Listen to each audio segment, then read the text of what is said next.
Bonjour et bienvenue sur Douceur encore. Je suis Marie-Christine, facilitatrice bien-être holistique. Je propose des services de massage et soins énergétiques en présentiel ou à distance. Je partage ici des guidances, des textes intuitifs, des méditations, des exercices de respiration, des soins énergétiques. Et je vous retransmets tout ce que j'expérimente pour une pacification physique et psychique. N'hésitez pas à commenter, partager, si vous pensez que cela peut aider et me faire des retours sur vos besoins afin de développer d'autres créations qui peuvent correspondre aux mêmes demandes que vous. Diffusons ensemble la paix autour de nous. Douce pensée, Marie-Christine.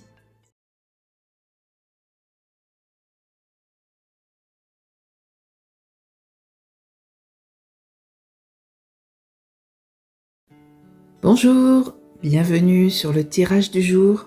Quel est le message des cartes aujourd'hui pour vous ?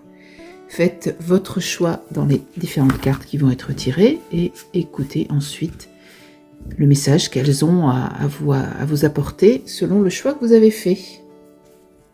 Premier choix, la gratitude. Deuxième choix, l'amour. Troisième choix, l'entrave. Premier choix, la gratitude.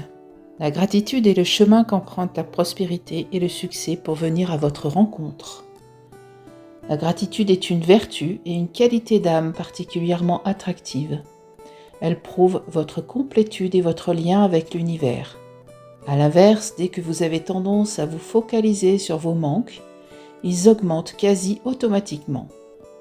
Parfois même, vous pouvez avoir le sentiment de ne pas être assez remercié, parce qu'il est possible que vous soyez avare envers vous-même. Saisissez combien vous êtes à l'origine de ce que vous vivez.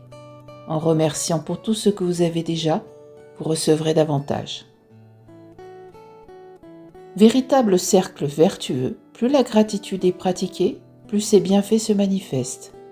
Aussi, exprimez-la en toutes circonstances. Soyez reconnaissante envers vous-même, autrui et la nature, et la vie le sera avec vous.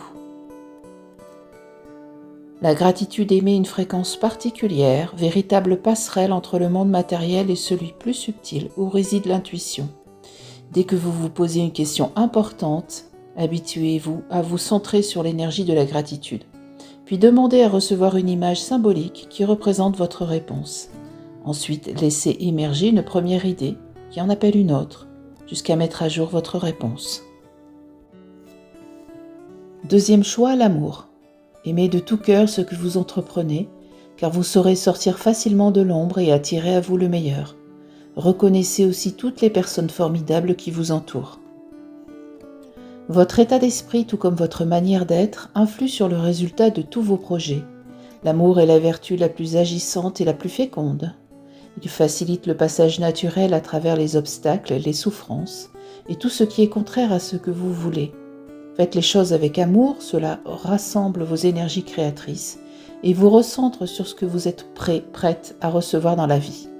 Ainsi, votre intention a tendance à se produire car elle est attirée magnétiquement par l'énergie d'amour. Cette qualité fabuleuse se cultive au quotidien. Durant une matinée ou une après-midi, faites les choses en étant consciente de ressentir l'amour. Soyez vraiment présente à ce que vous faites et à l'énergie que vous y mettez.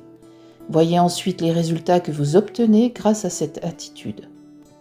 L'amour est une fréquence propice à l'expression de l'intuition. Osez lui demander de l'aide et écoutez ce que votre cœur vous dicte. Ayez conscience qu'au fond de vous, vous savez ce qui est juste et bon pour vous. Troisième choix, l'entrave. Rien ne vous empêche d'avoir ou de faire ce que vous voulez. Toutefois, les limites que vous rencontrez dans la vie sont celles que vous vous mettez par vos pensées, vos paroles ou vos actions. Vos pensées, vos paroles et vos actions sont créatrices. Votre réalité extérieure est le miroir de qui vous êtes intérieurement et de la manière dont vous envisagez la vie. Dès que vous constatez que quelque chose ne vous convient pas, trouvez à quel aspect de vous cela correspond-il. À quelle croyance ou pensée limitante cela fait-il écho ? Vous avez besoin de rééduquer votre mental, ce qui vous donnera plus de pouvoir sur ce qui se passe dans votre vie. Réajustez toute pensée négative dès que vous en avez conscience.